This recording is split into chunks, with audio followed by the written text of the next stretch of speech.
Welcome to media news. నేను మీ ప్రసాద్. మీరు చూస్తున్నది మీ TV news. Motivate, educate, entertain. మీ నాయకుడే మీ సేవకుడు అనే కార్యక్రమంలో భాగంగా ఈ రోజు మన గెస్ట్ కేసీఆర్ కుడుముల చంద్రకాంత్ రెడ్డి గారు, కాంగ్రెస్ స్టేట్ యూత్ కాంగ్రెస్ కార్యదర్శి. సో ఈ రోజు కార్యక్రమాలు అంటే ఈ రోజు జనరల్ గా రాజకీయ భవిష్యత్తు మీద ఈ రోజు మరిన్ని విషయాలు అడిగి తెలుసుకుందాం. నమస్కారం అండి. ఈ రోజు మాకు సమయం ఇచ్చినందుకు.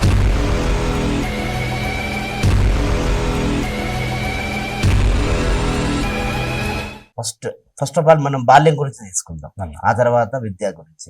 బాల్యం గురించి చెప్పండి అన్న. నా చైల్డ్హుడ్ మొత్తము 7th క్లాస్ వరకు ఇక్కడే కలవకుర్తిలోనే చదివినా. నేను చిన్నప్పటి నుంచి శిశు మందిర్ స్టూడెంట్ని. ఇక్కడ నుంచి నేను హైదరాబాద్ శిశు మందిర్కి మెయిన్ బ్రాంచ్కి వెళ్ళాను. 7th నుంచి 10th వరకు అక్కడే చదివిన. అక్కడ ఉన్నప్పుడు 10th క్లాస్ వరకు నేను స్కూల్ పీపుల్ లీడర్గా పనిచేసినాను. అక్కడ నుంచే నా నాయకత్వ లక్షణాలు అనేటివి ప్రారంభమైనాయి. నేను స్కూల్ పీపుల్ లీడర్ ఉన్నప్పుడు అలాగే శాఖలో ముఖ్య శిక్షకగా చేసిన. అక్కడ నుంచి నాయకత్వ లక్షణాలు అలవాటై అక్కడే ఇంటర్ కూడా నాది అక్కడనే హైదరాబాద్ కొత్తపేటలో చదివిన. దాని నుంచి మళ్ళీ బీటెక్ వచ్చేసి సికింద్రాబాద్ ఈసీఐటి కాలేజ్లో చదివిన. ఆఫ్టర్ నా స్టడీ అయిపోయినాక, నా బీటెక్ అయిపోయినాక కలవకుర్తికి రావడం జరిగింది. ఎందుకు యూటర్న్ తీసుకున్నారు మీరు? అక్కడ నుంచి అక్కడే కొంచెం ప్లాన్ చేస్తూ ఉంటారు కదా చాలా మంది. మళ్ళీ టౌన్ లో విలేజ్ సైడ్, గ్రామం సైడ్ వైపు మీ దృష్టి ఎందుకు? మళ్ళీ బేసిక్ గా మాది జాయింట్ ఫ్యామిలీ అన్న. పెద్దనాన్న వాళ్ళందరూ కలిసి ఉంటారు. తక్కువ మంది పిల్లలు ఉన్నారు అన్నట్టు. దాంతో వాళ్ళు నేను ఫారెన్ వెళ్ళాలనే ఆలోచనలో ఉన్నాను. నేను బీటెక్ అయిపోయినాక అబ్రాడ్ వెళ్ళాలి, నేను అక్కడే ఎంఎస్ చేయడానికి వెళ్ళాలనే ఆలోచనలో ఉంటే మా వాళ్ళు వద్దు, ఇక్కడ మాకు కొంచెం ఇబ్బందిగా అవుతుంది, మేము అన్ని చూసుకోలేకపోతున్నాం, నువ్వు ఊరికి రా అని చెప్పేసి నన్ను తీసుకొచ్చారు. బలవంతంగానే తీసుకొచ్చారు. ఇక్కడికి వచ్చినాక ఇక్కడే బిజినెస్ లో సెటిల్ అయ్యి దాని ద్వారా రాజకీయాలకు రావడం. మొదట మీరు రాజకీయంగా ఇదిగా అంటే వెళ్ళారా, లేకపోతే బిజినెస్ వైపు? లేదన్న, నేను కలవకుర్తికి రావడమే బిజినెస్ సైడ్ వెళ్ళాను. ఆ ప్లాన్ తోనే వచ్చారు మొత్తం? లేదు, అంటే బేసిక్ గా నేను ఫ్యామిలీకి సపోర్ట్ ఉండాలి, మన వాళ్ళకి సపోర్ట్ ఉండాలని ఇక్కడికి వచ్చాను. ఇక్కడికి వచ్చినాక జనరల్ గా ఉద్యోగం పురుష లక్షణం అంటారు కదా, దాని ప్రకారం ఏదో ఒకటి చేయాలి కాబట్టి ఖచ్చితంగా బిజినెస్ చేద్దామని చెప్పేసి ఒక బిజినెస్ సెలెక్ట్ చేసుకున్నాను. ఆ బిజినెస్ లో సక్సెస్ఫుల్ గానే మంచిగా రన్ అయింది అది. మొదటగా మీరు బిజినెస్ ఏ రంగంలోకి వెళ్ళారు అన్న? నేను డెవలపర్స్ అంటే వెంచర్ చేసినాను. ఫస్ట్ రియల్ ఎస్టేట్కి వెళ్ళాను. మా రిలేటివ్స్ ల్యాండే నేను డెవలప్మెంట్కి తీసుకొని కల్వకుర్తి మున్సిపాలిటీ, నేను అప్పుడప్పుడే కల్వకుర్తికి ఎంటర్ అయినప్పుడే కల్వకుర్తి గ్రామ పంచాయతీ నుంచి నగర పంచాయతీగా మారింది.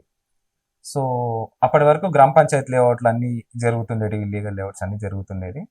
నేను వచ్చినాకనే కల్వకుర్తి టౌన్లో ఫస్ట్ డిటిసిపి లేఅవుట్ నేనే చేసినాను. అప్పుడప్పుడే కొత్త బాడీ వాళ్ళకు కూడా ఏం నాలెడ్జ్ లేకున్నా కూడా ఆ రోజు నా కమిషనర్ని పట్టుకొని ఆయన గైడెన్స్ తీసుకొని ఎట్లా చేయాలి ఏంది అనేది చేసి, అంటే ఏంటంటే మనము మా తాతల నుంచి కూడా కల్వకుర్తిలోనే మంచి పేరున్న వాళ్ళు, కల్వకుర్తి గ్రామానికి అన్ని రకాలుగా సేవలు చేస్తున్న వాళ్ళు. అట్లాంటి వాళ్ళ పేరు మనం పోగొట్టొద్దు కాబట్టి మనం కూడా జెన్యున్ లేఅవుటే చేయాలి, నలుగురికి ఉపయోగపడేటట్టు ఉండాలని చెప్పేసి నేను ఆ రోజు చేసిన లేఅవుట్ లో ఫస్ట్ నేను 30 ఎకరా పార్క్ ఇచ్చాను. ఇప్పుడు హైదరాబాద్ రోడ్ లో ఉన్న పార్క్ ఉంది కదా, అది నేను ఇచ్చిన లేఅవుటే అన్న. ప్రకృతి అది నేను ఇచ్చిన లేఅవుటే. అందులో పార్క్ డెవలప్ అయింది. అందులో అన్ని 40 feet రోడ్స్ ఉంటాయి, అన్ని మంచి డెవలప్మెంట్స్ తోటి ఫస్ట్ లేఅవుట్ నేనే చేసిన అన్నట్టు. అది వ్యాపార రంగం మీకు సక్సెస్ అయ్యారా? ఏమైనా ఒడిదుడుకులు ఏమైనా ఎదుర్కొన్నారా ఆ టైంలో మీరు? ఖచ్చితంగా అన్న. ఇప్పుడు ఏదైనా కూడా అంత ఈజీగా ఏం రాదు కాబట్టి నేను వచ్చి స్టార్ట్ చేసినప్పుడు నాకు అంత బ్రైట్ గానే కనిపించింది. అంత మనదే ల్యాండ్ కదా, ఏం కాదు, చేసేసుకోవచ్చు అనుకున్నాను. కానీ అంత ఈజీగా ఏం లేదన్న. అధికారుల నుంచి సమస్యలు ఎదురైనాయి, రాజకీయ నాయకుల నుంచి సమస్యలు ఎదురైనాయి, అన్ని రకాలుగా అన్నిటినీ ఎదుర్కొని ఫ్యామిలీ సపోర్ట్ కూడా ఉంది కాబట్టి, ఫస్ట్ ఆఫ్ ఆల్ లోకల్ వ్యక్తినే కాబట్టి ఇబ్బంది లేకుండా, కొంచెం ఇబ్బందులు పడ్డా కూడా ఓవరాల్ గా దాన్ని కంప్లీట్ చేసుకొని సక్సెస్ అయినా. ఓకే, తల్లిదండ్రుల విషయానికి వస్తే ఫ్యామిలీ బ్యాక్గ్రౌండ్ వాళ్ళు ఎక్కడ, వాళ్ళ అంటే ఎక్కడ స్థితిగతులు ఇంట్లో ఉంటాయి? బేసిక్ గా ఇది మా అమ్మమ్మ గారు కూడా కల్వకుర్తి. మా నాన్న వాళ్ళు అందరూ ఇక్కడే వచ్చి సెటిల్ అయ్యారు అన్నట్టు. అమ్మమ్మ వాళ్ళు ఫస్ట్ నుంచి కూడా ఇక్కడనే పెద్ద ల్యాండ్ లార్డ్స్ వాళ్ళు. వాళ్ళతో పాటే అందరు కూతురు కొడుకులు అందరు ఒకటే దగ్గర ఉండాలన్నట్టు వాళ్ళందరూ జాయింట్ ఫ్యామిలీగానే ఉంచిరు అన్నట్టు. వాళ్ళు కూడా ఏంటంటే మంచి మన ఊరికి ఏదన్నా డెవలప్ చేయాలనే మైండ్ సెట్ ఉన్న వాళ్ళే. ఇప్పుడు మనం చూసుకుంటే హైదరాబాద్ రూట్ లో మిల్క్ పాలబూత్ ఉంటుంది, అవును, విజయ మిల్క్, గవర్నమెంట్ విజయ మిల్క్. దానికి అది 4 ఎకరాల ప్లేస్ లో ఉంటది. ఆ 4 ఎకరాల ప్లేస్ మా తాతయ్య డొనేట్ చేసిండు దాన్ని. తాతయ్య గారి పేరేంటి? చింతల రామరెడ్డి. చింతల రామరెడ్డి గారు డొనేషన్ చింతల రామరెడ్డి గారు దాన్ని డొనేట్ చేసిరు ఆ ప్లేస్. అండ్ ఆ పక్కనున్న లేఅవుట్స్ గానీ, మా తాతయ్య కూడా అప్పట్లోనే లేఅవుట్స్ చేసిండ్రు. కల్వకుర్తిలో 30 ఫీట్ల రోడ్లు ఉన్నాయి అంటే అవి మా తాతయ్య చేసిన రోడ్లే. ఒక్క గొప్ప విషయం కల్వకుర్తిలో ఒప్పుకోవాల్సింది ఏంటంటే, గతంలో నుంచి ఉన్న సర్పంచులు కూడా కల్వకుర్తిని ఫ్యూచర్ గురించి ఆలోచించే అన్ని పనులు చేశారు. ఏంటంటే ఆ రోజు వాళ్ళ స్వార్థం కోసం ఏవో చిన్న చిన్న రోడ్లు వదిలేసుకుంటా పోలే, అరే ఫ్యూచర్ ఊరు డెవలప్ కావాలంటే పెద్ద రోడ్లు ఉండాలని ఎక్కువ శాతం, అంటే మన పక్కనున్న అన్ని పట్టణాలతో కంపేర్ చేసుకుంటే కల్వకుర్తిలో ఎక్కువ 30 ఫీట్ల రోడ్లు ఉంటాయి. అదొక గొప్ప విషయమే. అందులో మా తాతయ్య గారు చేసిన లేఅవుట్ లో కూడా అన్ని 30 ఫీట్ల రోడ్లు ఉన్నాయి. అది కూడా సంతోషదగ్గ విషయం అన్నట్టు. అయితే కేసీఆర్ బ్రాండ్, అసలు కేసీఆర్ ని, మీ షార్ట్ కట్ నేమ్ ని కేసీఆర్ కి ఎట్లా దాన్ని కుదించారు? అది ఒక బ్రాండ్ గా అయింది కల్వకుర్తిలో. కేసీఆర్ కుడుముల చంద్రకాంత్ రెడ్డి గారు దాన్ని కేసీఆర్ చేసేసి ఒక బ్రాండ్ గా క్రియేట్ చేశారు. అసలు ఆలోచన ఏంటి అసలు? బేసిక్ గా నేను పాలిటిక్స్ లోకి ఎంటర్ అయినాక గత ఎలక్షన్లలో నేను వంశన్న గారి అంటే వంశేందర్ రెడ్డి గారి సలహా మేరకు రాజకీయాల్లోకి రావడం జరిగింది. దాని తర్వాత ఆయన సూచన మేరకే నేను కౌన్సిలర్ గా కూడా పోటీ చేయడం జరిగింది అన్న. చేసి కౌన్సిలర్ గా నేను అతి తక్కువ మెజారిటీ అంటే తక్కువ ఓట్లతో ఓడిపోవడం జరిగింది.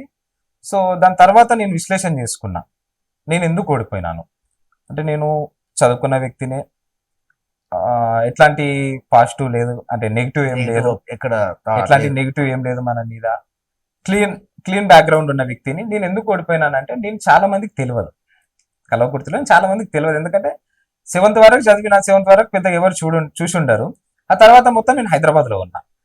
హైదరాబాద్ నుంచి రావడమే బిజినెస్ చేసుకున్న తర్వాత రాజకీయాల్లోకి వచ్చినా కాబట్టి నేను తెలియదు. సో నేను జనాలకు తెలియాలంటే ఏం చేయాలి, జనాలకు ఏదో విధంగా మనం సర్వీస్ చేయాలి.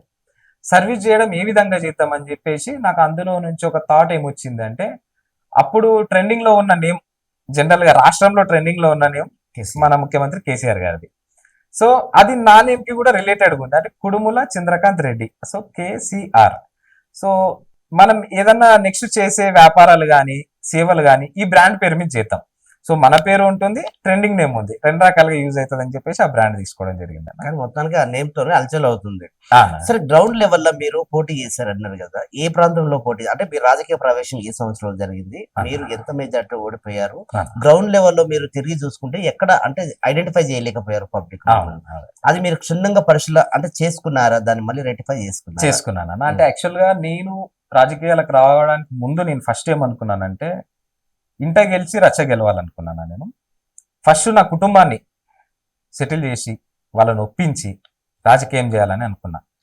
అంటే బేసిక్గా అందరికీ నేను చెప్పే సలహా కూడా అదే, ఫస్ట్ మనం ఇంట గెలవాలి, మన ఇల్లు చక్కదిద్దుకుని తర్వాత ప్రజలకు సేవ చేసే ఆలోచన చేయాలి. కానీ మన ఇల్లు సరిగా లేకుండా మనం రాజకీయాలకు పోయి అటు నష్టపోతాం, ఇట్లా నష్టపోతాం. సో నేను ఫస్ట్ నాకు 27 ఏళ్లకు పెళ్ళైనాక నా భార్య, ఒక పాప అండ్ మా పేరెంట్స్ తోటి నేను మాట్లాడి, నేను ఇలా రాజకీయాలకు వెళ్ళాలనుకుంటున్నాను, జనాలకు సేవ చేయాలనుకుంటున్నాను. నేను రాజకీయాలు వెళ్ళకుండా కూడా సేవ చేస్తున్నాను, కానీ దాంట్లో కొంచెం సాటిస్ఫాక్షన్ లేదు, నేను కొంచెం తక్కువ చేయగలుగుతున్నా. రాజకీయాలకు వెళ్తే ఇంకొంచెం ఎక్కువ చేయగలుగుతా, జనాలకు అండ్ గవర్నమెంట్ ఎంప్లాయీస్ కి వారధిగా మనం ఉండగలుగుతాం, ఎట్లాంటి సేవలైనా అందియగలుగుతాం అని నేను రాజకీయాలలో వెళ్ళాలనుకుంటే ఆల్మోస్ట్ 90% మా ఫ్యామిలీ నాకు సపోర్ట్ చేసింది. మా నాన్న ఒక్కడు, వద్దు బిడ్డ, రాజకీయాలు అంత అదిగా ఉండవు, నువ్వు అనుకున్నంత స్మూత్గా ఉండవు, నీ మైండ్ సెట్ కాదేమో అని అన్నాడు. కానీ మెల్లమెల్లగా ఆయన కూడా అగ్రి అయ్యిండు. సో అక్కడి నుంచే నేను రాజకీయాలకు రావాలనుకున్నప్పుడు గ్రౌండ్ లెవెల్లో, కల్వకుర్తి లెవెల్లో ఎవరు బెస్ట్ లీడరు అంటే మనలాగా ఆలోచించి చదువుకున్న వ్యక్తి, సమాజానికి ఏదో మంచి చేయాలని ఉన్న వ్యక్తి ఎవరు అని అనుకుంటే నాకు ఆ రోజు వంశేందర్ రెడ్డి గారు కనిపించారు. నేను వారితో మాట్లాడి, అన్న నేను ఇలాగ అనుకుంటున్నాను అన్నప్పుడు ఆయన హ్యాపీ చంద్రకాంత్, నేను కూడా నీలాంటి యూత్ని ఎంకరేజ్ చేయాలనుకుంటున్నాను, సమాజంలో చెడుదోవ వెళ్ళకుండా సమాజానికి ఏదో మంచి చేయాలి, జనాల మీద బతకాలని కాకుండా జనాలకు ఏదో సేవ చేయాలనే ఆలోచన ఉన్న వాళ్ళు యువత కోసమే నేను చూస్తున్నాను, ఖచ్చితంగా నేను ఏ విషయంలో కూడా నీకు సపోర్ట్గా ఉంటాను అని అంటే నేను ఆయనతో పాటు జర్నీ చేయడం జరిగింది. దీనికి రిలేటెడ్ మీరు చిన్నప్పటి నుంచి శిశు మందిర్లో చదువుకున్నారు అవును, కదా, ఆ అవును. శిశు మందిర్ అంటే మనకు ఏబీవీపీ లేకపోతే ఆర్ఎస్ఎస్ లేకపోతే ఈ బజరంగ దళం, అవును. ఈ బీజేపీ వైపు ఉంటది మొత్తం. మీరు పెట్టుకునే బొట్టు విధానం అవును, కావచ్చు, అవును, అవును. క్షుణ్ణంగా పరిశీలన చేస్తే ఎక్కువ చాలా మంది ఆర్ఎస్ఎస్ అంటే బహుజన మొత్తం శిశు మందిర్ ఉంటది. అవును, అవును. మీరు అటువైపు వెళ్లకుండా కాంగ్రెస్ వైపు వెళ్ళారు. ముఖ్యంగా కాంగ్రెస్ వైపు వెళ్ళడానికి ఏంటి ప్రధానమైన కారణం? అంటే బేసిక్ గా నేను శిశు మందిర్ బ్యాక్గ్రౌండ్ మీరు అన్నట్టు అన్ని శాఖలలో పనిచేశాను, కానీ చిన్నప్పటి నుంచి కూడా నేను అంటే రాజకీయాలను ఎప్పుడు వీటితో కంపేర్ చేసుకోలేదు నేను. మనం చదువుకునే స్కూల్ అక్కడ నేర్పించింది వాళ్ళు ఒకటే. శిశు మందిర్లోనే మనకు నేర్పింది ఏంది, అందరినీ మంచిగా చూడండి, అందరినీ సమానంగా చూడండి, చెడుకు దూరంగా ఉండండి అని చెప్పారు. దాన్నే ఫాలో అవుతూ రాజకీయాలలోకి వచ్చినప్పుడు ఏమైందంటే, నేను దూరం నుంచి అబ్జర్వ్ చేస్తున్నప్పుడు అప్పుడు నాకు కొంచెం అవగాహన వస్తున్న టైంలో కిష్టారెడ్డి గారు మన దగ్గర ఎమ్మెల్యే గారు, వాళ్ళు ఎప్పుడు రైతుల కోసం పోరాడడం అట్లాంటివి చూసి నేను ఆయనను ఇన్స్పైర్ గా తీసుకున్నాను. కిష్టారెడ్డి గారిని ఇన్స్పైర్ గా తీసుకొని అప్పుడు వాళ్ళు కాంగ్రెస్ పార్టీలో ఉండే.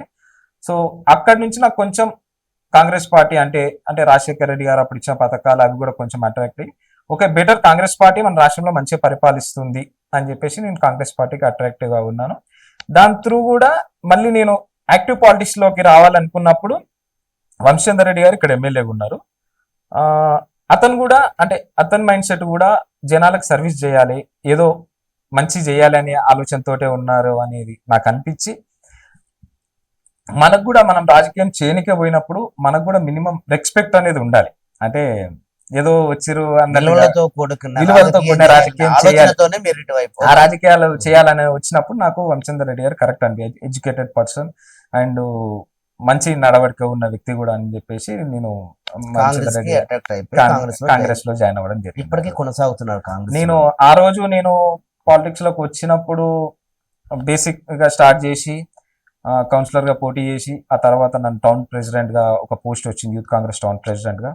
ఆ యాక్టివిటీస్ నేను అట్లా టౌన్ ప్రెసిడెంట్ గా యాక్టివిటీస్ మంచి చేస్తున్నప్పుడు అది గమనించి వంశచంద్ర రెడ్డి గారు, నీలాంటి యూత్ మంచి స్థాయిలో ఉంటే ఇంకొక నలుగురికి ఇన్స్పిరేషన్ అవుతుంది, నలుగురికి నువ్వు మోటివేట్ చేయగలుగుతావు, కాబట్టి నిన్ను రాష్ట్ర స్థాయి యువజన కాంగ్రెస్ బాడీలోకి తీసుకుంటాను, నీకు ఇష్టమేనా అని నన్ను అడిగారు ఫస్ట్.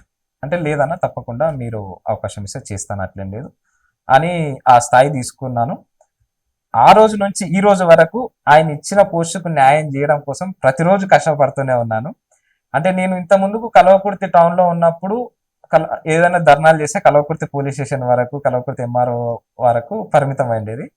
నన్ను రాష్ట్ర స్థాయి నాయకుడిని చేసి అసెంబ్లీ ముట్టడి, మంత్రుల ఇండ్ల ముట్టడి, అంటే గత ప్రభుత్వంలో అంటే విద్యార్థులకు ఇస్తాని ఇవ్వకుండా ఉంచిన నిరుద్యోగ వృత్తి గాని, స్కాలర్షిప్స్ కోసం కానీ అట్లాంటి దాంట్ల కోసం ఎన్నో ధర్నాలు చేసినాం, అసెంబ్లీ ముట్టడి చేసినాం. అట్లాంటివి చేసి ఎన్నోసార్లు హైదరాబాద్ గోషమాల్ పోలీస్ స్టేషన్ లో కానీ, Nampally police station, Rajanagar police station, అన్ని పోలీస్ స్టేషన్ అరెస్ట్ కావడం. ఇప్పుడు చేసిన మీరు రాష్ట్ర స్థాయి యువజన కార్యదర్శిగా సాటిస్ఫైగా ఉన్నారా, సంతోషంగా ఉన్నారా? 100% నేను సాటిస్ఫై ఉన్నానండి. అంటే నేను ఒకటి ఫస్ట్ నా నేచర్ ఏంటంటే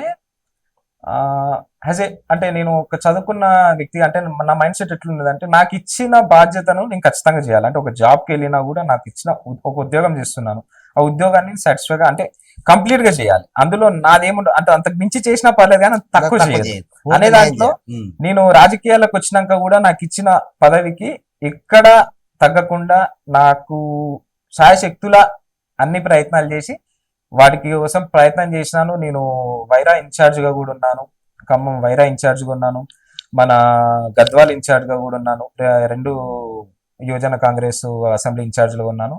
వైరాలో నేను అంటే అక్కడ అసలు సిపిఎం సిపిఐకి కంచుకోట, అది అక్కడ కాంగ్రెస్ పార్టీ చాలా తక్కువ ఉన్న టైంలో కూడా అక్కడికి వెళ్ళి యూత్ కాంగ్రెస్ ని డెవలప్ చేసి ప్రతి ఒక్కరిని మోటివేట్ చేసి చేయడం వల్ల ఈ రోజు అక్కడ కాంగ్రెస్ పార్టీ విజయం సాధించింది. అది కూడా సాటిస్ఫై. నేను నాకు ఇచ్చిన బాధ్యత నెరవేర్చినాను. ఆ వంశచంద్ర రెడ్డి గారు నాపై ఇచ్చిన నమ్మకంతో నాకు ఇచ్చిన బాధ్యతను కూడా సాటిస్ఫై చేశాను. అందులో నాకు హ్యాపీనెస్ ఉంది. ఫర్దర్ గా మీ రాజకీయ భవిష్యత్తు ఎలా ఉండబోతుంది టౌన్ లో? అంటే మీ ఆలోచన వైపు స్టేట్ వైపు ఉంటుందా, ఇప్పుడు ప్రస్తుతానికి కల్వకుర్తి టౌన్ వైపు ఉంటుందా? లేదన్నా నేను ఖచ్చితంగా నా ఊర్లోనే సక్సెస్ కావాలనే ఉద్దేశంతో రాజకీయాలు స్టార్ట్ చేసినాం కాబట్టి ఖచ్చితంగా నేను ఇక్కడ పాలిటిక్స్ లోనే యాక్టివ్గా ఉంటాను. రాష్ట్ర నాయకత్వం మనకి ఇచ్చిన బాధ్యతను కూడా నెరవేరుస్తూ, కానీ ఎక్కువ టైం మాత్రం కల్వకుర్తి పట్టణానికి ఇచ్చి, ఎందుకంటే నేను నా ఊరి ప్రజలకు నేను న్యాయం చేసినప్పుడే నేను నాయకుడిని అవుతా అని నేను అనుకుంటున్నాను. కాబట్టి లాస్ట్ టైం మున్సిపల్ ఎలక్షన్ లో నేను నిల్చున్నప్పుడు నన్ను నమ్మి 350 మంది నాకు ఓట్లు వేశారు.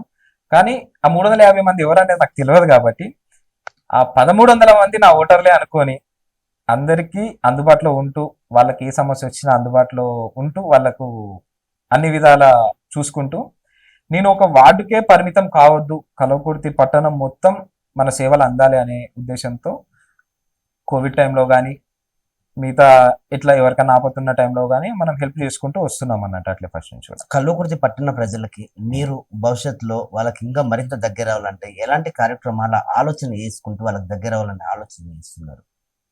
అన్న యాక్చువల్గా నేను కల్వకుర్తి పట్టణంలో ఉన్న మంచి కార్యక్రమాలు చేయాలనే ఉద్దేశంతో మనం ముందరికి వచ్చి, ఫస్ట్ ఆఫ్ ఆల్ నా నేచర్ ఏంటంటే అందరినీ కలుపుకొని పోతా అన్న. అందరూ మనోళ్ళే, అందరినీ కలుపుకొని పోతా, అందరితో మంచిగానే ఉంటా. ఒకరు మన గురించి అంటే మోస్ట్లీ నా గురించి ఒకరు చెడు మాట్లాడుకునే అవకాశం ఇవ్వకుండానే నేను ముందరిపోతున్నా. అయినా కూడా మన వెనక మనం మాట్లాడుకునే వాళ్ళు మాట్లాడుకుంటూనే ఉంటారు. అది నాకు తెలిసినా కూడా 1-2 సార్లు వాళ్ళని క్షమించుకుంటూ వచ్చేస్తున్నా. 3వసారి కూడా అది జరుగుతుందంటే వాళ్ళని దూరం పెడుతూ, ఊరికి కావాల్సిన మంచికి ఏది అవసరమో దాన్ని మాత్రమే తీసుకుంటూ, చెడుని దూరం పెడుతూ, ఇంకా కల్వకుర్తిలో నేను ఇక్కడ తిరుగుతూ అంటే ఈ రాజకీయంలో తిరుగుతూ నాకు వచ్చిన అనుభవాలు ఏంటంటే, కొంచెం కల్వకుర్తి పట్టణంలో కూడా గంజాయి పెరిగింది అనేది తెలిసింది. అది తెలిసినప్పుడు నేను కొంచెం బాధపడ్డాను. ఏంటంటే హైదరాబాద్లో నేను చదువుకునే కల్చర్లో ఉన్నప్పుడు హైదరాబాద్లో ఉండేది అది, కానీ అది ఎట్లా ఉండేది అంటే ఓన్లీ రిచ్ పీపుల్ దగ్గర ఉండేది. వాళ్ళలో మాత్రం పబ్బులలో ఆ కల్చర్ వేరే ఉంటుండే, సామాన్యుడికి అందుబాటులో లేకుంటుండే. మన పట్టణానికి అంటే మన విలేజ్ కూడా అది వచ్చింది అన్నప్పుడు కొంచెం బాధపడ్డా. దాన్ని నిర్మూలించాలి అని చెప్పేసి ఒక రోజు పోలీస్ వాళ్ళు వివేకానంద జయంతి రోజు 2K రన్ ప్లాన్ చేశారు. ఆ రోజు నేను స్టేజ్ మీద కూడా చెప్పడం జరిగింది, ఇది ఒక పోలీస్ వ్యవస్థనో ప్రభుత్వ యంత్రాంగమో ఆప్తే ఆగదు. విద్యార్థులు అంటే ఒక పిల్లల తల్లిదండ్రులే వాళ్ళ మీద ఫోకస్ చేయాలి. అంటే నా పిల్లలు ఏం చేస్తున్నారు, ఎట్లుంటున్నది, వాళ్ళ బిహేవియర్ ఏంది, స్కూల్ పోతురా, స్కూల్ నుంచి వస్తురా, మంచి చదువుతురా, వాళ్ళ చేతులు అంటే బేసిక్గా వాళ్ళే కంట్రోల్ చేయగలుగుతారు. వాళ్ళు కంట్రోల్ చేయలేని పక్షంలో దాన్ని పోలీస్ వ్యవస్థ దగ్గరికి తీసుకుపోవాలి. ఫస్ట్ ఇక్కడైతేనే దాన్ని నిర్మూలించగలుగుతాం. నాదొకటి అనుకోని కూడా దాని గురించి కూడా ఏదైనా ఒక కార్యక్రమం చేస్తే బాగుండనేది నా ఆలోచనలు ఉందనా. కానీ ఓవరాల్ గా మనం కొన్ని చేయాలనుకున్నప్పుడు మనకు కొన్ని పదవులు ఉంటేనే చేయగలుగుతాం. సో దానికోసం ఫస్ట్ ఆఫ్ ఆల్ నేను ఆ పదవి సాధించిన తర్వాత కూడా యాక్టివిటీస్ ఏమేమి చేయాలి, నేను కల్వకుర్తి డెవలప్మెంట్ కోసం ఏమేమి చేయాలనే నా దగ్గర ఒక విజన్ ఉంది. సో నేను మామూలుగా అది చెప్తే ఎవరు అంత యాక్సెప్ట్ చేయరు, ఏదో చెప్తున్నట్లే అనుకుంటారు. కానీ నేను వచ్చినాక ఏం చేయాలనే నా దగ్గర ఒక విజన్ ఉందన్న, దాన్ని ముందుకు తీసుకెళ్తాను. ఇప్పుడు మీరు అనుకునే ఆలోచన చాలా బాగుంది. దానికి నాకు మీకు ఒక పదవి ఉన్నప్పుడు చేయాలనే ఆలోచన రావడం అనేది తర్వాత విషయం. కాకపోతే ఇప్పుడు మీరు ఒక అంటే పిల్లల భవిష్యత్తు కోసం ఆలోచించు, వాళ్ళ భవిష్యత్తుని అబ్జర్వేషన్ చేయాలి. తల్లిదండ్రులు కానీ, ఇటు టీచర్స్ కానీ, లెక్చరర్ కానీ, అందరు వాళ్ళ చేతుల్లో వీళ్ళు ఉండేది. కాబట్టి దాన్ని ఓకే మీరు డెవలప్ చేసుకోవచ్చు, అధికార దృష్టి తీసుకోవచ్చు, పోలీసులు కూడా సహకరిస్తారు. ఫర్దర్ గా రేపు ఏదైనా జరగబోయే ఎలక్షన్ లో మీరు పార్టిసిపేట్ చేసే ఏదన్నా అంటే మండలికి ఇది మన టౌన్ లో? నేను లాస్ట్ టైం గతంలో కూడా 5 సంవత్సరాల క్రితము కౌన్సిలర్ గా పోటీ చేసినానన్న. తక్కువ మెజారిటీ తోటి ఓడిపోయినాను. అప్పుడు పార్టీ అధికారంలో లేదు. ఇప్పుడు కాంగ్రెస్ పార్టీ రాష్ట్రంలో అధికారంలో ఉంది. మన ప్రాంత వ్యక్తి రేవంత్ రెడ్డి గారు ముఖ్యమంత్రిగా ఉన్నారు. మన దగ్గర కూడా మంచి విద్యావేత్త, సమాజానికి ఏదో ఒక సేవ చేయాలనే ఆలోచన ఉన్న వ్యక్తి కసిరెడ్డి నారాయణ రెడ్డి గారు మన దగ్గర ఎమ్మెల్యేగా ఉన్నారు. ఈ మధ్య కాలంలోనే ఎంతో రాజకీయ అనుభవం ఉన్న మల్లురవి గారిని ఎంపీగా గెలిపించుకున్నాం. వీరందరి మార్గదర్శకంలో ఖచ్చితంగా రేపు మున్సిపల్ ఎలక్షన్లలో నా వార్డు ఆల్రెడీ నేను పోటీ చేస్తున్న వార్డులో నేను ఖచ్చితంగా పోటీ చేస్తాను. నా అంచనా ప్రకారం కూడా నేను చేసిన యాక్టివిటీస్ కానీ, నేను చేసిన మంచి పనుల వల్ల కానీ నేను గెలుస్తానని అనుకుంటున్నాను. ప్రజలు నన్ను ఆశీర్వదించి నన్ను గెలిపిస్తే ఖచ్చితంగా ఈ 5 సంవత్సరాలు ప్రభుత్వానికి వాళ్ళకు ఒక వారధిగా నేను ఖచ్చితంగా ఉంటాను. నేను అందరు రాజకీయ నాయకుల్లాగా నేను పొద్దున్న లేస్తే మీతోటే ఉంటాను, మీతోటే చేస్తాను అని అబద్ధాలు ఏం చెప్పానన్నా. నా పని నేను చేసుకుంటానన్నా. నా పని చేసుకొని మీకు కూడా సమయం కేటాయిస్తాను, ప్రజలకు కూడా. ఎందుకంటే నా సమయం వదిలేసి నేను నా వ్యాపారం లేకుండా మిమ్మల్ని చేస్తే నాకు అప్పుడు వేరే ఆలోచన వస్తుంది.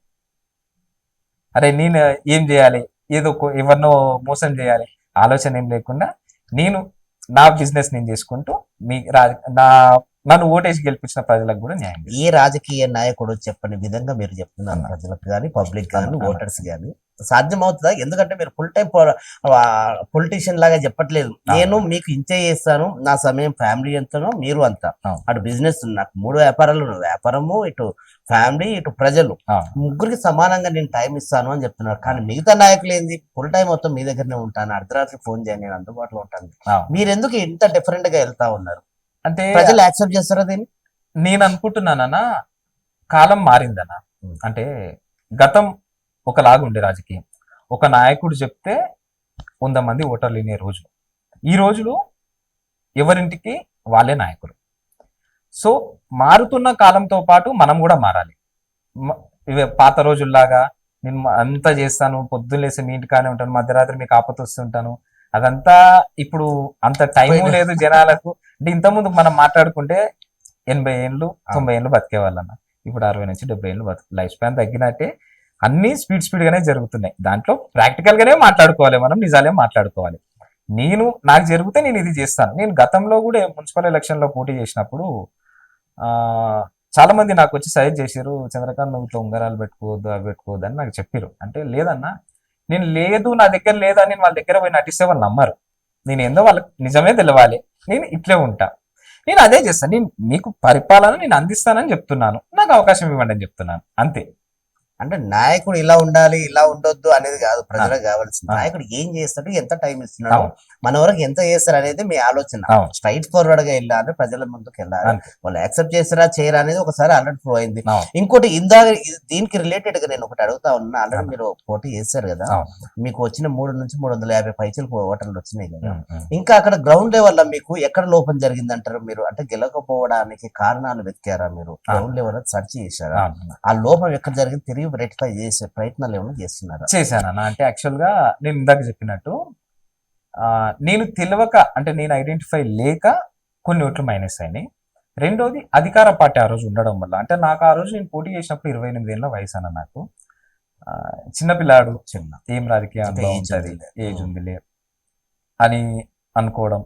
నా మీద కూడా చాలా పెద్ద పెద్ద వ్యక్తులు, చిన్నపిల్లాడు ఇంకా వయసు ఉంది, మళ్ళాసారి అవకాశం ఇద్దాం, ఈసారి మాకు ఇవ్వండి అన్నట్టు ఒక ఎమ్మెల్యే స్థాయి వ్యక్తులు, మాజీ ఎమ్మెల్యే స్థాయి ఈ రకంగానే వాళ్ళు ప్రచారం చేసుకున్నారా? అదే చేశారు. అంటే ఏం చెప్పారంటే ఈసారి మాకు అవసరం, ఈసారి మాకు అవసరం, మనం గెలిపించండి, మళ్ళీసారికి అవకాశం ఇద్దాం అని అట్లా చెప్పేసి వాళ్ళు చేశారు. నేను కూడా అంటే ఓపెన్ గా నాకు వంశచంద్ర రెడ్డి గారు చెప్పిన సలహా ఏంటంటే అనుభవం తెచ్చుకోవాలి, ఏదైనా అనుభవం ఇంపార్టెంట్. అనుభవం లేకుండా గుడ్డిగా పోతే మనం ఏదైనా కూడా పరిపాలన చేయలేము.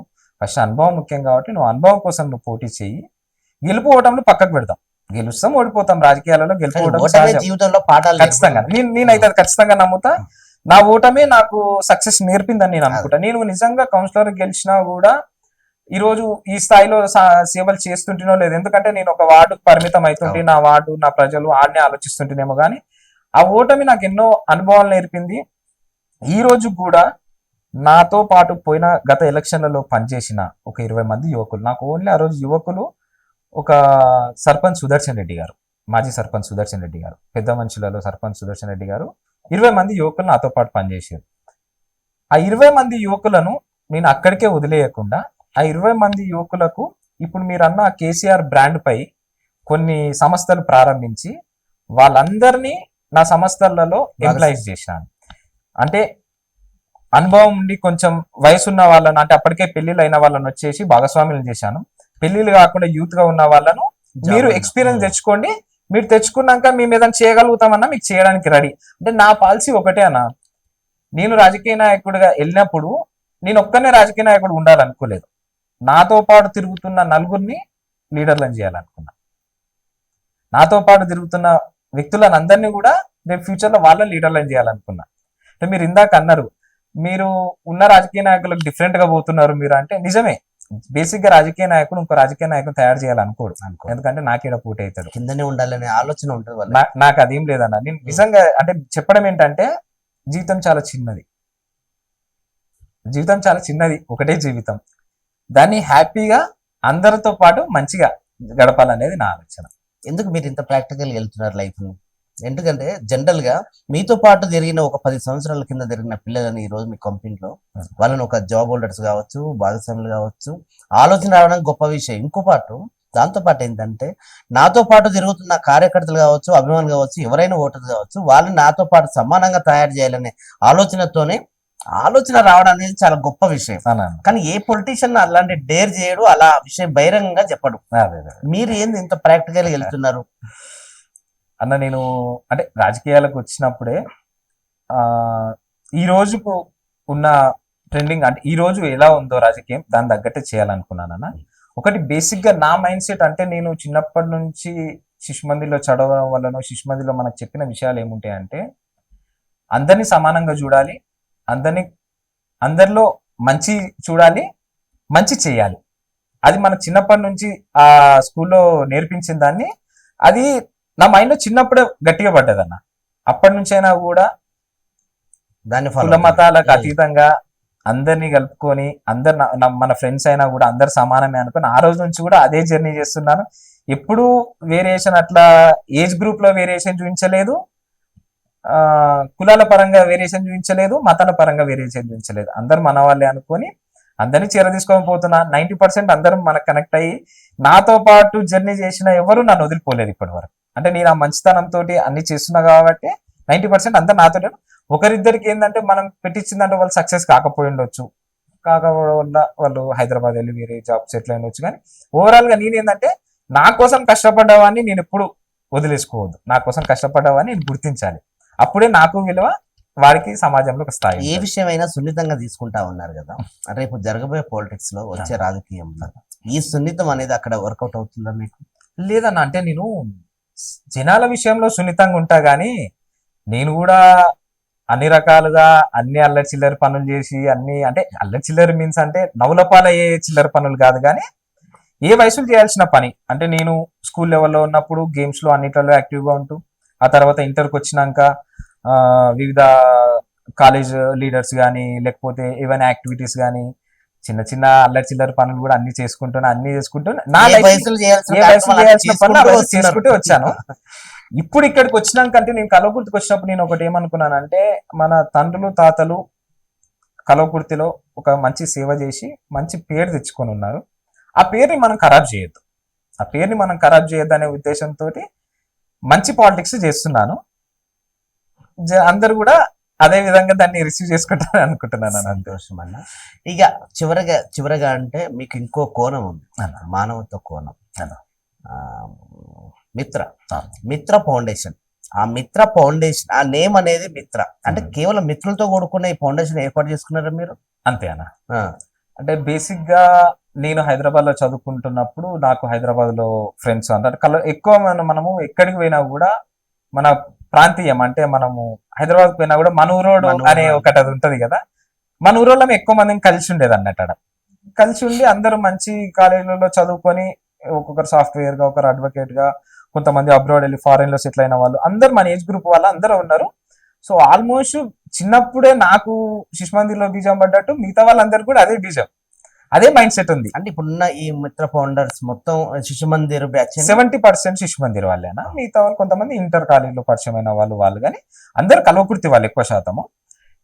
బయట వాళ్ళు ఎవరన్నా ఉన్నా కూడా మన క్లాస్మేట్సే. సో ఓవరాల్ గా అందరం మిత్రులను కలిసి పెట్టినాం కాబట్టి దాన్ని మిత్ర ఫౌండేషన్ అని చేసి, దాన్ని కూడా ఏదో చాలా ఫౌండేషన్స్ వచ్చినాయి ఏదో ఒక కొంత పీరియడ్ వరకు చేసేసి ఆ తర్వాత ఎవరి పనాలు తీసుకుంటాడు కాకుండా ఒక 4 కాలాల పాటు ఉండాలి ఇది అని చెప్పేసి జెన్యున్ గా దాన్ని రిజిస్ట్రేషన్ చేయించి దానికి ఒక జనరల్ బాడీని ఏర్పాటు చేసి ఏ కార్యక్రమం చేసినా జనరల్ బాడీ ద్వారానే నిర్ణయం జరిగి జనాలకు నిజమైన సాయం అందాలనే ఉద్దేశంతో అది చేసినామన్నా. వాళ్ళందరూ కూడా అందులో ఉన్న వాళ్ళందరూ కూడా నాలాగే అంటే ఒక సొసైటీకి ఏదన్నా సేవ చేయాలి, కానీ మేము టైం ఇవ్వలేకపోతున్నాం, మేము ఊర్లో ఉండి ఇవ్వలేకపోతున్నాం. మనం పుట్టిన ఊరికి ఏదో ఒక రకంగా సాయం చేయాలనే మైండ్ సెట్ ఉన్న వాళ్ళు మేమందరం కలిసి అదొక మిత్ర ఫౌండేషన్ ని ఏర్పాటు చేసుకున్నాం. మిత్ర ఫౌండేషన్ ద్వారా ఎలాంటి డెవలప్మెంట్ చేస్తున్నారు, ఎలాంటి కార్యక్రమాలు చేస్తున్నారు, ఎలా స్ప్రెడ్ అవుతుంది, ఎలాంటి వాళ్ళు మీ దగ్గరకు వస్తున్నారు, ఇప్పటివరకు ఎన్ని కార్యక్రమాలు చేస్తారు? మేము మిత్ర ఫౌండేషన్ వచ్చేసి 2022లో అక్టోబర్లో లాంచ్ చేసినామన్న. అప్పుడు మేము అనుకున్నది ఏంటంటే మనము వారానికి ఒక యాక్టివిటీ చేయాలి. కల్వకుర్తిలో నిజమైన పేదలు ఎడ్యుకేషన్ పరంగా కానీ హెల్త్ పరంగా కానీ ఎవరైనా ఇబ్బంది పడుతుంటే వాళ్ళకి మనం హెల్ప్ చేయాలి అనే ఉద్దేశంతో దాన్ని స్టార్ట్ చేసినామన్న. స్టార్ట్ చేసి సక్సెస్ఫుల్గా 1 year కాలంలో 42 ఈవెంట్స్ చేసినామన్న మేము. అంటే 42 మందికి ఆర్థిక సహాయం చేసినాము. అండ్ కల్వకుర్తి పట్టణంలో ఎక్కడ రక్తదాన శిబిరాలు ఏర్పాటు చేసినా కూడా మిత్ర ఫౌండేషన్ వల్ల బ్లడ్ ఇవ్వడం జరుగుతుంది. ఎట్లాంటి 2K రన్ 5K రన్ అంటే ఏదైనా అవేర్నెస్ అంటే ఇందాక డ్రగ్స్ వాడకుండా అంటే డ్రగ్స్ నిర్మూలన కోసం Awareness. అవేర్నెస్ ప్రోగ్రామ్ జరిగినప్పుడు కూడా వాటిలో కూడా మేము పార్టిసిపేట్ చేస్తూ ఎవరు అందుబాటులో ఉంటే వాళ్ళు 25 మంది అందుబాటులో ఉండాలని లేదు, ఎవరు అందుబాటులో ఉంటే వాళ్ళు మేము చేస్తున్న యాక్టివిటీస్ నచ్చి మా యానివర్సరీ రోజు ఇంకో 20 మంది మెంబర్స్ వచ్చి మాకు యాడ్ అయ్యారు. అలా మేము కూడా మీతో పాటు జర్నీ చేస్తాం. 40 members మిత్ర ఫౌండర్స్. 40 మెంబర్స్ ఇప్పుడు 40 మెంబర్స్ అయినా వాళ్ళు వచ్చేసి 20 మంది యాడ్ అయితే మేము వాళ్ళు రాగానే సరే ఇదేదో ఎక్కువ మంది ఉంటే పెద్దగా అవుతుంది అన్నట్టు ఎంబడే వాళ్ళని ఏం యాడ్ చేసుకోలేదు. మీరు మాతో పాటు వాలంటీర్గా 1 year పని చేయండి, అంటే 1 year మాతో పాటు జర్నీ చేయండి. ఈ జర్నీలో మీ యాక్టివిటీస్ అంటే మీరు సొసైటీలో మంచిగా ఉంటున్నారు, ఎట్లాంటి డిస్టర్బెన్స్ లేదు, మంచి నడవడిక ఉంది అన్నప్పుడు మీకు మెంబర్షిప్ అంటే వచ్చే 20 members మీరు అబ్జర్వేషన్ అంటే వాళ్ళ మన నడవడిక ఎట్లా ఉంది, వాళ్ళ ప్రవర్తన ఎట్లా ఉంది, వాళ్ళ మానసిక స్థితి అంటే కొంచెం సమాజంలో గుడ్ ఎలా ఉందా ఉంటుంది? బ్యాడ్ నేమ్ ఉందా అని ఐడెంటిఫై చేయడం కోసం మీరు ఆ టైం పెట్టారా వాళ్ళకి? అంతేనా? అంతే అంటే ఎవరు వచ్చినా కూడా అంటే చాలా మంది మేము వస్తాం అని అంటే గతంలో చాలా ఇట్లా నడిచేటివి. అంటే ఏదో కొన్ని ఏదో చిన్న చిన్న యాక్టివిటీస్ కోసము, గేమ్స్ కోసము, కాలనీలలో యాక్టివిటీస్ కోసము ఒక ఆర్గనైజేషన్ ఏర్పడితే ఎంత ఎక్కువ మంది ఉంటే అంత మంచిదని అనుకునేవారు. కానీ అట్లా కాదు, మనము కొన్ని తరాలు అంటే మన తర్వాత తరం కూడా దీన్ని రన్ చేసేలా ఉండాలి అని అంటే మనం స్టార్టింగ్ లోనే కొంచెం స్ట్రిక్ట్ గా ఉంటేనే ఇది నడుస్తుంది అనే ఉద్దేశంతో మేము వచ్చిన వాళ్ళకు 1 year అబ్జర్వేషన్ టైం అనేది పెడతాం అన్నట్టు. అబ్జర్వేషన్ టైంలో వాళ్ళు ఎంత మనకు టైం ఇస్తున్నారు, మనీ అవసరం లేదు, టైం ఇంపార్టెంట్, సొసైటీలో ఎలా నడుస్తున్నారు అది ఇంపార్టెంట్ చేసుకొని 1 year వాళ్ళ అబ్జర్వేషన్ తర్వాత నెక్స్ట్ యానివర్సరీకి వాళ్ళకి మెంబర్షిప్స్ ఇస్తాం. చేసుకొని మళ్ళీ నెక్స్ట్ యానివర్సరీకి మేము కొత్తగా వస్తాం అంటారు కదా, వాళ్ళని అబ్జర్వర్ గా తీసుకుంటాం. అట్లా అంటే ఇది ఇయర్ కి అలా స్ప్రెడ్ అవుతూ దీని విషయం పెరుగుతా ఉంది. ఇప్పటి వరకు మిత్ర ఫౌండేషన్ నుంచి ఎన్ని కుటుంబాలకు భరోసా ఇచ్చారు? ఎన్ని కుటుంబాల నుంచి మీరు కొంచెం అంటే వాళ్ళకు మనం హెల్ప్ చేసిన వాళ్ళ కుటుంబంలో ఒకరికి ప్రాబ్లమ్స్ మనం ఆదుకున్నాము అంటే మీ దృష్టికి ఏమొచ్చినాయి? ఎంతమంది కుటుంబాలకి? అంటే జెన్యున్ గా ఇప్పుడు మేము ఆదుకోవడం అంటే ఎట్లుందంటే మనకు అంటే సమాజంలో హెల్ప్ చేస్తున్నాం అంటే మనం రాజకీయంగా ఉన్నాం కాబట్టి చాలా మంది మాకు బాలేదు ఇవ్వండి అని వస్తుంటారు. అట్లా కాకుండా మనకు ఒక రిక్వైర్మెంట్ వచ్చింది, పలానా వాళ్ళకి బాగాలేదు అన్నప్పుడు అందులో జనరల్ బాడీ వాళ్ళ గురించి డీటెయిల్స్ తీసుకుంటారు. జనరల్ బాడీలో 7 మంది వాళ్ళ డీటెయిల్స్ తీసుకుంటారు. అందరికీ నచ్చాలని ఏం లేదు. వాళ్ళు 5 మంది వాళ్ళు నిజంగానే పూర్ పీపుల్, మనం ఇచ్చే 5,000 వాళ్ళకు ఉపయోగపడుతుంది అని ఓటు వేసినప్పుడు అది పాస్ అవుతుంది. అప్పుడే వారికి ఆర్థిక సహాయం చేస్తాం. వాళ్ళకు సహాయం చేయాలంటే 5 మంది వాళ్ళని గుర్తించాలి. జెన్యునా కాదనేది ఎంక్వైరీ చేస్తారు.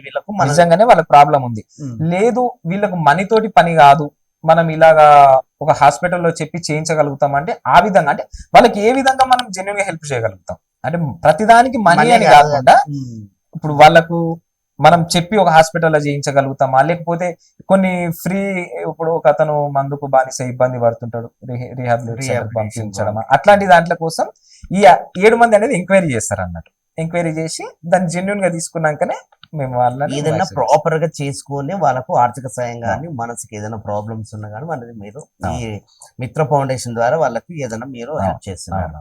ఓకే అండి, ఫర్దర్ గా మొత్తానికి ఇటు ఫ్యామిలీని, ఇటు రాజకీయ రంగాన్ని, ఇటు బిజినెస్ ని ఎలా హ్యాండిల్ చేస్తున్నారు? ఫ్యామిలీకి టైం ఎంత కేటాయిస్తున్నారు? ఈ మిగతా సమాజానికి ఎట్లా కేటాయిస్తున్నారు?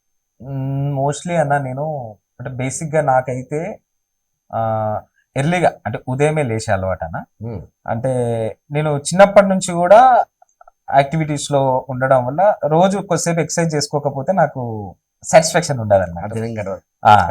సో ఎర్లీగానే లేచి కొద్దిసేపు ఫ్యామిలీకి టైం ఇస్తాను అంటే పిల్లలతో పాటు వాకింగ్కి వెళ్ళడము, లేకపోతే పొలం దగ్గరికి వెళ్ళడము అట్లా ఇచ్చినాక 9 o'clock నుంచి 12 o'clock వరకు సొసైటీ గురించి అంటే మనం పాలిటిక్స్లో ఏమేం చేయాలి, మన యాక్టివిటీస్ ఉంటే కార్యక్రమాలు అట్లాంటివి పార్టిసిపేట్ చేస్తామన్నా. మళ్ళీ ఆఫ్టర్నూన్ నుంచి ఈవినింగ్ వరకు నా బిజినెస్ చూసుకుంటాను. మార్నింగ్ అవర్స్లో బిజినెస్ సైడ్ వెళ్ళాను, మార్నింగ్ అవర్స్ లో అంటే రాజకీయ పరమైన యాక్టివిటీస్ మార్నింగ్ అవర్స్ అయితే పర్ఫెక్ట్ టైం అనేది 9 to 12 పెట్టుకున్నారు. 9 to 12 చేసుకొని 12 ఆఫ్టర్నూన్ నుంచి నా బిజినెస్ చూసుకుంటాను. అంటే నా బిజినెస్ లో కూడా నేను ఏం చేసుకున్నానంటే నేను ఒక రాజకీయం అనే దాంట్లోకి వచ్చినప్పుడు నేను ఇటు సైడ్ ఎక్కువ వెళ్తే నా బిజినెస్ మీద ఫోకస్ చేయకపోతే నా బిజినెస్ లాస్ అవుతుంది అని చెప్పేసి నా బిజినెస్ లో ఇందాక చెప్పినట్టు అంటే నాతో పాటు జర్నీ చేసి నాతో పాటు రాజకీయంగా నాకు సపోర్ట్ ఉన్నప్పుడు అంటే నేనేంటో తెలియనప్పుడే నాకు సపోర్ట్ ఉన్న వాళ్ళను నేను బిజినెస్ పార్ట్నర్స్ చేసిన కదా ఎక్కువ వాళ్ళే చూసుకుంటారు బిజినెస్ లని నా ఉన్న బిజినెస్ లని వాళ్ళే చూసుకుంటారు. ఆ బిజినెస్ లో వచ్చే ప్రాఫిట్ లో 10% ప్రతి నెల నా బిజినెస్ లో వచ్చే ప్రాఫిట్ లో 10% మిత్ర ఫౌండేషన్ కి యాడ్ చేస్తా. 10% మిత్ర ఫౌండేషన్ కి యాడ్ చేస్తా. నేను ఒకటి సమాజ సేవ అని చెప్తున్నా అని చెప్పేసి నా దగ్గర ఉన్న 100 రూపాయలు సమాజ సేవకు వాడడం అనేది కూడా తప్పు. ఫస్ట్ మనం మంచిగా ఉండాలి, మన ఫ్యామిలీ మంచిగా ఉండాలి, తర్వాతనే సమాజ సేవ చేయాలి. కానీ నేను ఏదో రాజకీయాలకు వచ్చిన సమాజ సేవ చేస్తాను 100 రూపాయలు అక్కడ ఇచ్చి ఆ తర్వాత మనము బాగాలేకుండా అయినాక మనకి ఎవరేం రారు, మన ఫ్యామిలీ ఫైనల్ మనకు వచ్చేది. కాబట్టి అన్ని సరిగా చూసుకుంటూ అన్ని బ్యాలెన్స్ చేసుకోగలగాలి. నా ఉద్దేశంలో అయితే అన్ని పర్ఫెక్ట్ గా బ్యాలెన్స్ చేసిన వ్యక్తి పర్ఫెక్ట్ రాజకీయ నాయకుడు. నా ఉద్దేశం అది కరెక్ట్ అండి. అసలు ఫస్ట్ నాకు సమాజం ఫస్ట్ ఫ్యామిలీ తర్వాత అని చెప్పే నాయకులు ఉన్నారు, కానీ నాకు ఫ్యామిలీ ఫస్ట్, తర్వాత నా కెరియర్, తర్వాత సమాజం, ఈ మూడింటిని బ్యాలెన్సింగ్ చేసుకుంటే పొలిటీషియన్ గా నేను సక్సెస్ అవుతాను, వాళ్ళకి సేవ చేస్తాను, ఈ భావంతోనే ఈ ఆలోచనతోనే ముందుకు వెళ్తా ఉన్నారు.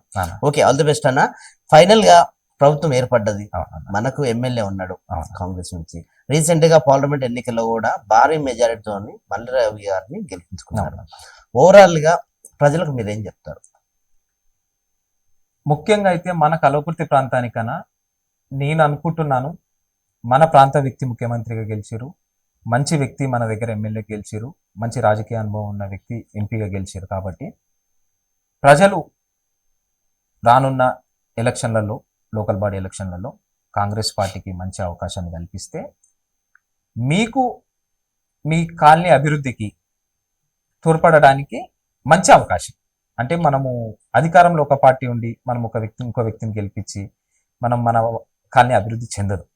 కాబట్టి మన కల్వకుర్తికి మంచి అవకాశాలు ఉన్నాయి. ఎందుకంటే మన ప్రాంత వ్యక్తి మొదటిసారి ముఖ్యమంత్రి అయ్యారు. కాబట్టి ఆయనకు కూడా మన ఊరికి ఏదో చేయాలనే తపన ఉంటది. సో అది మన పార్టీ వ్యక్తి వెళ్తే అది త్వరగా జరుగుతుంది. అవతల పార్టీ వ్యక్తి వెళ్ళినప్పుడు కొంచెం ఆలోచన చేస్తారు. మరిన్ని అభివృద్ధి కార్యక్రమాలు చేసుకోవడానికి ఒక అవకాశం. ఎందుకంటే మన ప్రాంతవాసి కాబట్టి మన వైపు కొంచెం మంచి ఆలోచన ఉంటది. కాబట్టి మనం ఒకటికి బదులు 4 తెచ్చుకునే అవకాశం ఉంటది. కాబట్టి వచ్చే లోకల్ బాడీ ఎన్నికల్లో లోకల్ నాయకులను గుర్తించి ఓటేసి గెలిపిస్తారని మీరు వాళ్ళకి సజెషన్ ఇస్తున్నారు. మిత్ర ఫౌండేషన్ కి నిధులు ఎలా సేకరిస్తున్నారు అన్న? మంచి క్వశ్చన్ అన్న. అంటే చాలా మందికి ఉన్న అనుమానం ఇది. నేను ఇందాక చెప్పినట్టు మిత్ర ఫౌండేషన్ లో మేము 25 మంది ఫ్రెండ్స్ అయినప్పుడు అందరము కల్వకుర్తి ప్రాంతం వాళ్ళం వివిధ వ్యాపారాలలో, ఉద్యోగాలలో సెటిల్ అయ్యి మనం పుట్టిన ఊరికి ఏదో ఒక సేవ చేయాలనే ఉద్దేశంతో ఉన్న వాళ్ళం. అందరూ అంటే మంచిగా వాళ్ళ జాబ్లలో సెటిల్ అయిన వాళ్ళు. సో ప్రతి నెల వాళ్ళ జాబ్లో అంటే వాళ్ళ శాలరీలో 10% మిత్ర ఫౌండేషన్ కి డొనేషన్ చేస్తారన్న. అంటే నాతో పాటు ఉన్న 24 మంది ఆ విధంగా డొనేట్ చేస్తూ మేమందరం ఇంకా ఎక్కువ ఇవ్వగలుగుతాను నేను అనుకున్న వాళ్ళు ఒక చిట్టి గ్యాదర్ చేస్తున్నాం. మిత్ర ఫౌండేషన్ ద్వారా ఒక చిట్టి రన్ చేస్తున్నాం. ఆ చిట్టిలో మిగిలిన కమిషన్ అమౌంట్ ఉంటుంది కదన్నా, అది కూడా మిత్ర ఫౌండేషన్కే ఇస్తాం అన్నట్టు. ఇవి కాకుండా మన మిత్ర ఫౌండేషన్ లో ఉన్న సభ్యుల పుట్టినరోజులు కానీ, అంటే వెడ్డింగ్ యానివర్సరీలు కానీ, మన పిల్లల బర్త్డేలు కానీ అట్లాంటి ఈవెంట్స్ ఏమైనా అయినప్పుడు ఖచ్చితంగా మనము ఫంక్షన్ అయినప్పుడు పార్టీ చేసుకుంటాం. ఆ పార్టీలో నైట్ పార్టీసే కొంచెం తగ్గించి, అంటే 4 పెగ్గులు తాగే దగ్గర 2 పెగ్గులే తాగి ఆ మిగతా 2 పెగ్గుల అమౌంట్ మిత్ర ఫౌండేషన్కి ఇద్దాం. మనము తగ్గించుకోవడం వల్ల మన ఆరోగ్యం బాగుపడుతుంది. ఆ ఫండ్ మిత్ర ఫౌండేషన్కి ఇవ్వడం వల్ల జనాలకు బాగా జరుగుతుంది. అట్లా చేయాలని మేము అనుకొని ప్రతి ఈవెంట్కి కానీ ప్రతి నెల కానీ ఇట్లా మేము డబ్బు సమకూర్చుకుంటున్నాం. బయటి వాళ్ళ దగ్గర ఎవరి దగ్గర మనం తీసుకోవద్దని అనుకున్నాం. మనం ఓన్లీ మిత్ర ఫౌండేషన్ మెంబర్ మాత్రమే ఇవ్వాలి. ఎందుకంటే బయట వాళ్ళ దగ్గర మనం తీసుకున్నప్పుడు వాళ్ళకి మనం రెస్పాన్సిబిలిటీ వాళ్ళకి ఇవ్వాల్సి వస్తుంది, వాళ్ళకి జవాబు చెప్పాల్సి వస్తుంది. నువ్వు ఎట్లా వాడినావు ఏందనేది ఇలాంటి చెప్పాలి. ప్రపోజల్ తీసుకొని మీ ఫ్రెండ్స్ ఎవరైనా దీన్ని వ్యతిరేకించారు? లేదన్న, చాలా హ్యాపీగా ఫీల్ అయ్యి మంచి నిర్ణయము, మంచి విషయం. 2 రకాలుగా ఆరోగ్యం లాభం జరుగుతుంది, మన ఫండ్ అంటే నేను ఒకటే ఇందులో ట్యాగ్ మీకు మిత్ర ఫౌండేషన్ ఒక ట్యాగ్ అన్న, సేవ అండ్ సెల్ఫ్ సాటిస్ఫాక్షన్. అంటే మనము మన డబ్బుతో సేవ చేసి సెల్ఫ్ సాటిస్ఫాక్షన్ పొందాలి. ఆ కాన్సెప్ట్ తోటే స్టార్ట్ చేసాం. అందరూ హ్యాపీగా మేమే ఫండింగ్ చేసుకుంటున్నాం. సరే అండి, ఇప్పుడు రాజకీయ భవిష్యత్తు ఎలా ఉండబోతుంది మీది?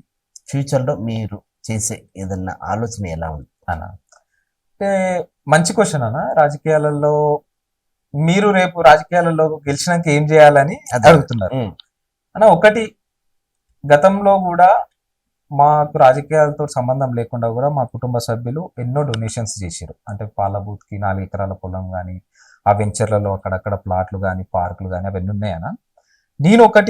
నేను అంటే మా వాళ్ళు నాకు తెలియకుండానే తిలక్ నగర్కి ఆ ఏరియాకు ప్లాటింగ్ మా వాళ్ళు చేసారు. ఆ ఏరియానే పాలబూత్ అది. నేను గెలిచినాక ఏమనుకుంటున్నాను అంటే అన్న, 4 ఎకరాలు పాలబూత్కి ఇచ్చిన మా తాతయ్యకు ఆయన గుర్తుగా అక్కడ ఆయన గుర్తుగా ఏదన్నా ఒకటి ఏర్పాటు చేసి, ఆ తిలక్ నగర్ ఏరియాలో మావి అనేవి ఒక 3 ప్లాట్ల వరకు ఉన్నాయి. అవన్నిటిని కూడా ఆ తిలక్ నగర్ ఏరియా ప్రజలకు నేను గెలిచిన తర్వాత పార్క్ గా వాళ్ళకి ఇవ్వాలని అనుకుంటున్నాను అన్న. అండ్ అవి చేస్తూ ఇందాక చెప్పినట్టు రోజు మొత్తం నేను ఇస్తానని వాళ్ళకైతే మాయమాటలు చెప్పి అది చేయకుండా ఖచ్చితంగా మీకు అందుబాటులో ఉంటూ, మీకు ప్రభుత్వానికి ఒక రాయబారిగా నేను ఉంటూ, మిమ్మల్ని ప్రభుత్వానికి దగ్గర చేస్తూ, మీకు అన్ని విధాలుగా అందుబాటులో ఉండి సహాయం చేస్తానని చెప్తున్నాను. చాలా గొప్ప ఆలోచన ఇది. మీరు తిలక్ నగర్ ప్రజలకు దాదాపుగా పార్క్ కావలసిన స్థలాన్ని కేటాయిస్తానని డొనేట్ చేస్తున్నాడు తాతయ్య గారి పేరు మీద. కానీ గొప్ప ఆలోచనని. ఇంకా ఎలా ఉండబోతుంది రాజకీయ భవిష్యత్? రేపు వచ్చే జనరల్ బాడీ మీటింగ్ లో మీది అంటే మీరు ఏదన్నా అంటే పోటీ చేయబోతున్నారా? ఖచ్చితంగా నేను గతంలోనే చేశాను, ఆల్రెడీ కౌన్సిలర్ గా పోటీ చేశాను కాబట్టి ఈసారి కూడా గతంలోనే నన్ను మంచిగానే ఆదరించారు. నేను ఆ రోజు అయితే హ్యాపీ.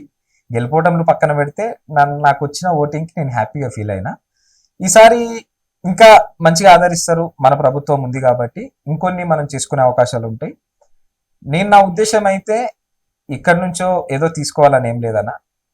మిత్ర ఫౌండేషన్ ద్వారా సేవనే చేస్తున్నాను, అంతకు ముందైనా సేవనే చేసినాను, గెలిచినాక కూడా సేవనే చేస్తాను. థ్యాంక్ యూ అండి, థ్యాంక్ యూ సో మచ్ అండి. ఇదండి ఒక నాయకుడు. మిత్ర ఫౌండేషన్ ద్వారా చాలా మంది కుటుంబాలను వాళ్ళకి ఏదైనా ఆపద వచ్చినప్పుడు ఆదుకోవడానికి ఒక సేవ చేసుకుంటూ మిత్ర బృందం ఈరోజు చాలా సేవలు చేస్తూ ఉన్నారు. చాలా వాళ్ళకి ఏదన్నా పలు సమస్యల మీద వీళ్ళ దృష్టికి వచ్చినప్పుడు వాళ్ళకి 100% హెల్ప్ చేయాలని ఆలోచన చేస్తున్నారు. మరోవైపు రాజకీయంగా నన్ను కొంచెం ప్రజలు ఆశీర్వదించి ఓటేసి నన్ను ఏదైనా రేపు రాజకీయాల్లో నన్ను కొంచెం సపోర్ట్ చేస్తే ఇంకా మరింత సేవా కార్యక్రమాలు చేసి ప్రజలకు సేవ చేసే భాగ్యం నాకు కనిపించాలని ఒక యూత్ లీడర్, ఓ వైపు రాజకీయం, ఒకవైపు బిజినెస్, మరోవైపు కుటుంబం, ఒకవైపు సామాజిక సేవ, ఈ మూడింటిని బ్యాలెన్సింగ్ చేసుకుంటూ ఇప్పటికీ సక్సెస్ అవుతూ ముందుకు వెళ్తున్న మన కేసీఆర్ బ్రాండ్ చంద్రకాంత్ రెడ్డి గారికి నిజంగా ఆల్ ది బెస్ట్ సార్. మీరు నిజంగా సక్సెస్ అవ్వాలని మీ టీవీ తరఫున మేము మనస్ఫూర్తిగా కోరుకుంటూ మరొకసారి మరో ఇంటర్వ్యూలో మేము మంచి పొజిషన్ లో చూడాలంటూ మీకు ఇంకొకసారి శుభాకాంక్షలు తెలియజేస్తున్నాను. Thank you sir, thank you so much అండి. చూసినవండి మీ టీవీ న్యూస్, నేను మీ ప్రసాద్. మీ నాయకుడే కార్యక్రమంలో, మీ నాయకుడే మీ సేవకుడు అనే కార్యక్రమంలో ఇది ఈ రోజు మన గెస్ట్ చంద్రకాంత్ రెడ్డి గారు, కేసీఆర్ కల్వకుర్తి.